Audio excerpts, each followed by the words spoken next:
Enfin, prenons, si vous voulez, à nouveau l'exemple de la carafe. Dans la connaissance d'objets, il y a une diversité donnée et il y a une liaison par le jugement qui fait que je pense « ceci est une carafe ». Il y a une diversité et dans l'espace et dans le temps. Et cette diversité est reliée sous un concept, le concept de la carafe, qui détermine l'objet. J'ai donc ainsi deux facultés, sensibilité et imagination plus ou moins liées d'une part, et d'autre part l'entendement. Et l'entendement détermine la sensibilité. C'est la condition, comme je le disais, grâce à laquelle cette carafe peut être non seulement carafe pour moi, mais pour tous. Il y a constitution d'une objectivité. C'est à l'intérieur de ce cadre d'objectivation que nous avons le plaisir esthétique. Dans la mesure où les facultés interviennent, mais seulement selon leur accord.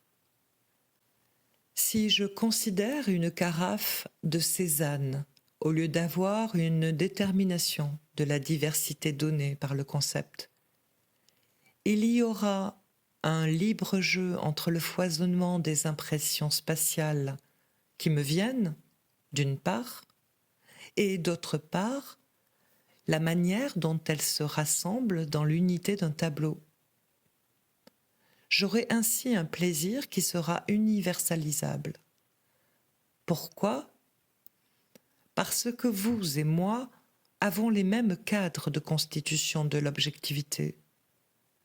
C'est-à-dire que c'est la communauté du cadre de constitution de l'objectivité qui fait qu'il peut y avoir un plaisir non objectif, purement subjectif, mais qui vient s'insérer à l'intérieur de ce cadre.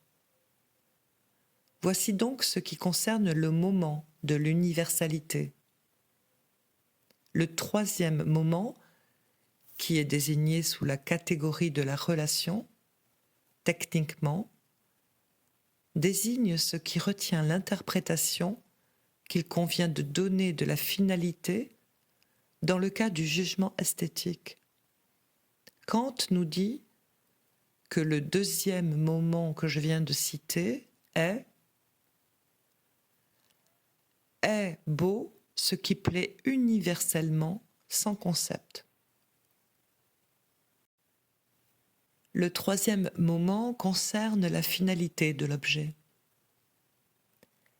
Quel intérêt d'abord y a-t-il à introduire ici, dans l'analyse ? Je ne me place pas au point de vue de Kant, mais au point de vue plus général. À introduire la notion de finalité. C'est qu'au fond, à travers ce problème de la finalité esthétique, se trouve posé le problème des relations entre le beau et le bon ou le bien, de même que tout à l'heure pouvait se poser le problème des relations entre le beau et l'objectivité.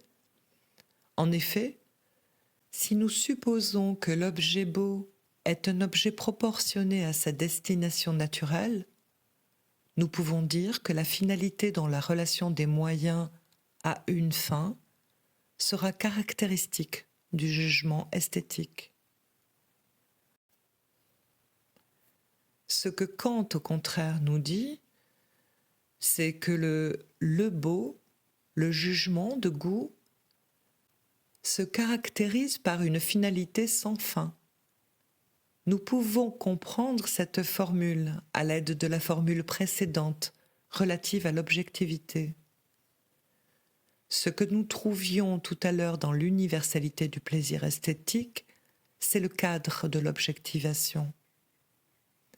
Eh bien, ce que nous trouvons ici, c'est en quelque façon le cadre de la finalisation c'est-à-dire que nous éprouvons dans le jugement esthétique non pas la relation de certaines données à une fin effectivement donnée, mais simplement un rapport de finalité qui n'est pas lui-même rapporté à une fin déterminée. Ceci se comprend très aisément à partir de ce que nous disions il y a un instant sur le libre accord des facultés de la connaissance à l'intérieur d'un plaisir universalisable. Car cette finalité sans fin est précisément cet accord entre la faculté qui nous donne la diversité et la faculté par laquelle se trouve assurée la liaison de nos impressions diverses.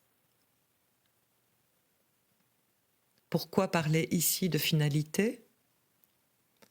Précisément parce que ni l'une ni l'autre de ces facultés ne peut être réduite, identifiée à son opposé. Nous avons en somme ici, dans le plaisir esthétique, le sentiment d'une sorte de fait a priori, c'est-à-dire que nous avons un accord sous Stimmung, comme dit Kant.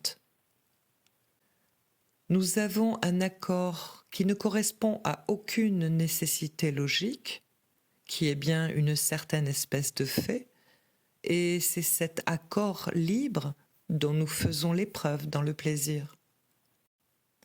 Car Kant nous dit que nous ne devons pas distinguer entre le plaisir d'une part et d'autre part cette finalité. Le plaisir, c'est le simple fait que nous tendons à nous maintenir dans cet état d'harmonie entre les deux facultés de l'imagination et de l'entendement. Pour Kant, la caractéristique éminente du plaisir, c'est qu'il nous porte à nous maintenir dans l'état où nous sommes, à l'inverse pour la douleur. Donc, nous avons un état dans lequel nous cherchons à nous maintenir et nous tendons à nous maintenir dans cet état parce qu'il répond, objectivement même pour nous, de la constitution de l'expérience. Le quatrième moment sera celui de la nécessité, c'est-à-dire que ce sera le problème du principe subjectif du sentiment du plaisir. Kant se pose ici la question de savoir s'il y a véritablement une nécessité du jugement, de goût, au sens où il y a une nécessité de la connaissance. Autrement dit, si le jugement de goût est un jugement apodictique. La réponse de Kant va très profondément dans l'analyse du sentiment du beau, car il tient que l'universalité du jugement de goût n'étant en rien comparable à l'universalité d'une connaissance, l'universalité du jugement de goût est une communicabilité fondée. Autrement dit, nous n'éprouvons rien d'autre dans le sentiment du plaisir esthétique que ce fait allant de droit que notre plaisir est aussi valable pour tous. Mais nous pouvons avoir ici une nécessité de type apodictique pour cette seule raison que nous n'avons pas d'objet conceptualisable. Nous n'avons pas d'objet conceptuellement déterminé sur lequel porte le jugement. Ce n'est pas le jugement sur l'objet qui est ici universalisé, c'est-à-dire que notre sentiment de nécessité ne vient pas se confondre avec la notion d'une nécessité logique, mais nous avons le sentiment que l'universalité est fondée d'une manière nécessaire. Eh bien, en quoi consiste donc cette nécessité distinguée de la nécessité de connaissance. Elle se fonde sur la relation que nous avons envisagée tout à l'heure entre le cadre de l'objectivité et le plaisir esthétique. C'est-à-dire que si l'universalité est fondée selon ce quatrième moment, c'est en vertu du caractère a priori de cette relation entre les conditions de constitution en général de l'expérience et le plaisir esthétique qui vient s'insérer entre ces deux pôles de l'imagination et de l'entendement. Autrement dit, c'est dans la structure même de la subjectivité que vient se fonder ici le caractère de nécessité propre au jugement de goût. Nous pouvons marquer de suite quelles sont, d'un point de vue esthétique, les deux limites de cette analyse kantienne. D'abord, il s'agit d'une esthétique de la forme. Il s'agit d'une esthétique dite classique. Kant, très expressément, récuse toute participation des impressions sensorielles à l'élaboration du plaisir esthétique. D'autre part, le jugement de goût porte sur une forme arrêtée. Autrement dit, il est essentiel que le jugement de goût entendu comme jugement de beauté vise une apparence délimitée. Ce qui va faire précisément le passage de l'expérience du beau à l'expérience du sublime, c'est que l'expérience du sublime sera d'abord une expérience de l'informe. Comment est-ce que nous pouvons relier cette expérience du sublime à l'expérience du beau ? Il y a un passage dans la critique du jugement qui nous montre qu'en vérité, ces deux moments de la critique kantienne doivent être ramenés l'un à l'autre. C'est un passage où Kant nous dit que dans le sublime, notre imagination est en quelque façon dessaisie de sa puissance et que nous avons, c'est le terme dont il se sert, à en faire le sacrifice.